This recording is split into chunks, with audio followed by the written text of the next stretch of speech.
Hi guys! Welcome to another episode of State of Survival with me, Ted, and for this video, we are going to talk about survival tips for F2P and Low Spender Edition. So this might be a part 3 or 3-part video or 4-part video. It depends on how many I can find and put up into a video. So for those who are spending, I'm not really sure if this video is for you guys, but I hope. But for those who are just running F2P or low spender, especially to the newer ones or the new players from newer states, I hope this one will help you.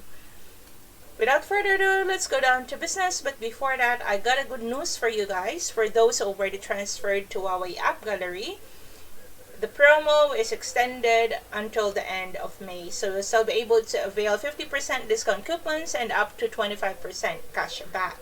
So for this one, for those who already transferred to Huawei Appgallery, you can redeem or claim your coupons, guys. And for those who are planning or interested to transfer from your Google Play Store to your Huawei Appgallery, you can still avail this discount or promotion, and usually they do promotions every month, guys. So for those who are asking me on how this thing works, I will be doing another video for you guys to make or explain it to you on how Huawei Appgallery works, maybe this week or at the end of the week.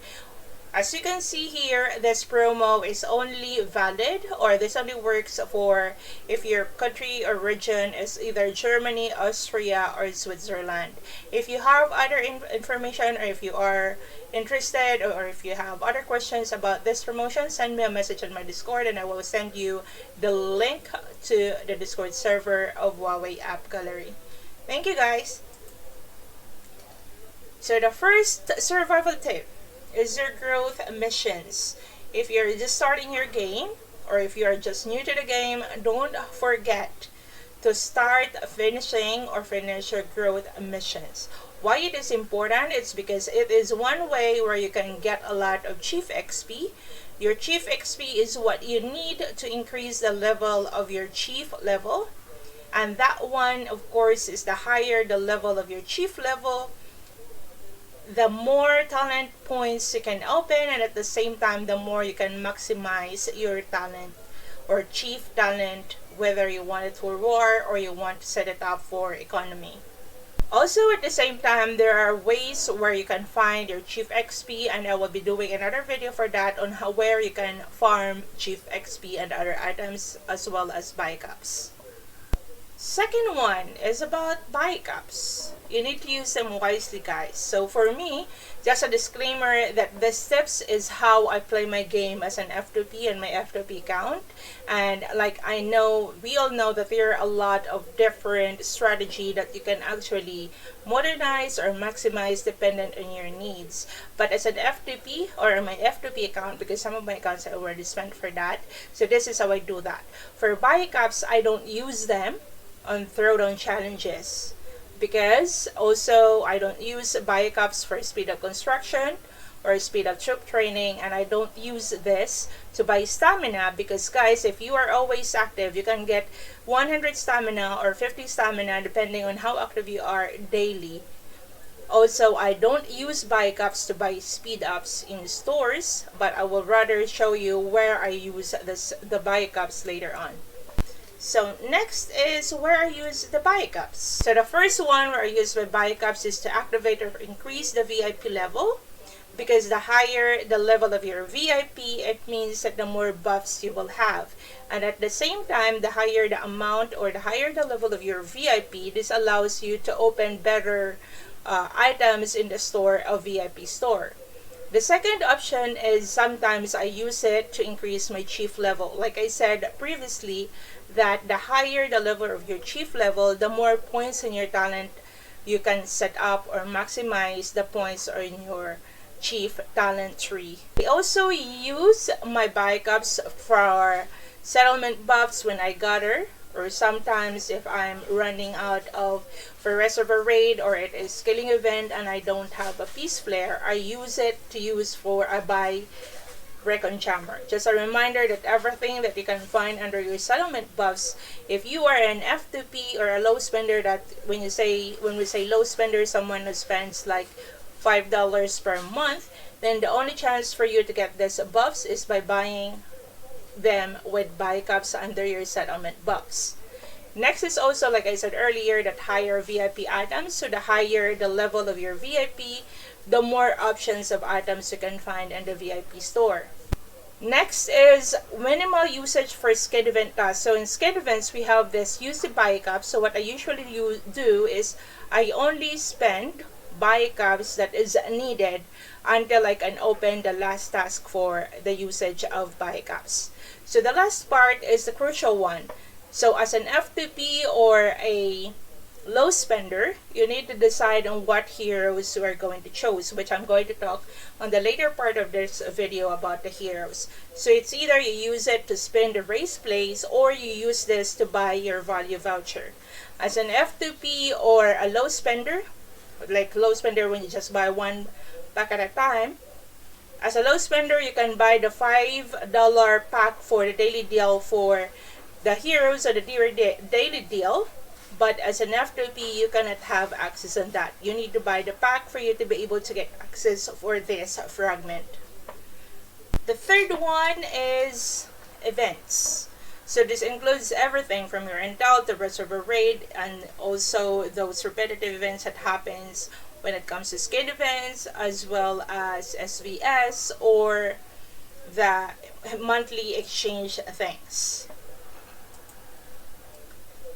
So this is one of the reason, or this is one of my strategy.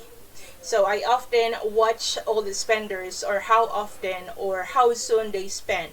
So for example, if it is especially for the skin event, before when there wasn't a limit of 50%, most spenders go for top 10 because they always wanted that HQ skin. So what I do, or even if for example it is a normal SOTF or SVS preparation stage, so especially if they drop new features, so the first 1 or 2 or 3 weeks, the spenders usually drop their items for these events to get or maximize or to max out all the new features. So I always watch them and I don't compete with them, or I never compete with them. What I do is that I just make sure to finish or achieve or complete the solo points target for those events so that I can get all the items or all the rewards for the solo points target. If you're aiming for SOTF, skin event, or SVS, you only need to be a hoarder, guys. When you say a hoarder, you need to save up and practice patience. So save up 1 to 3 months if you want to rank up, but this is dependent on the health and the age of your state. There are states that you don't really need that long, like 3 months of saving up for you to be able to get to the top rank. Sometimes some of the states are even dead that you can actually do this with just saving 1 month or 2 months and you will be able to get your desired ranking. Which event to invest?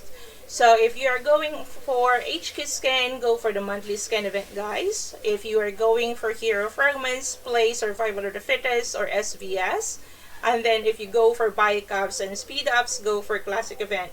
This classic event is the one that goes along with throwdown. This is like the power sprint, and the top one gives you 50,000 biocaps and some speed ups. So usually this is one of the event that I always play as well because I love hoarding my biocaps. So the other events that you shouldn't miss as well, guys, because these events, specific events, usually drop specific items that you need in your growth.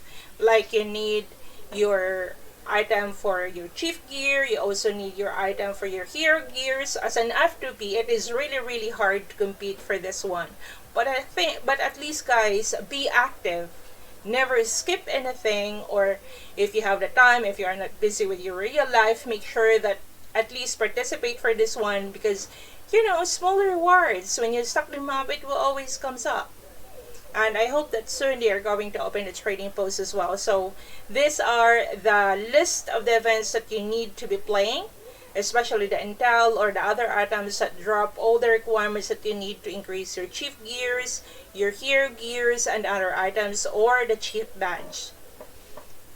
Number 4, this is one of the most crucial or number 1 tip that I want you to push, guys. Research. I always believe that stats over troops or stats over number of troops. So what I usually do is when I am starting a new game, until I'm like around HQ 15 or 20, I always focus on the development, and then I alternately play this with the battle. So under your development, you need to focus on the tech improvement, that is for the research speed ups or reduce timer, also for the construction, and then the number of training, as well as under your development, it unlocks your march, guys. So leadership, that is one that unlocks your march, so this is really important as well to research on. So what I usually do is I always set up your talent tree to economy. If you're an F2P or a low spender, unless you start attacking someone, then you need to transfer to war. I mean, it's really expensive. And at the same time, in newer states, you don't really have a standard alliance store, so it's really hard for them to save up for the items or buy the items because they need biocaps, unlike for the old states. So I can say, or I would suggest, to always set up your talent tree to economy, because this only not only unlocks your gathering boost, and at the same time this only reduce some of the research as well as the construction, and then the most important skill, that is the 20% that reduces the time for construction, research, and troop training.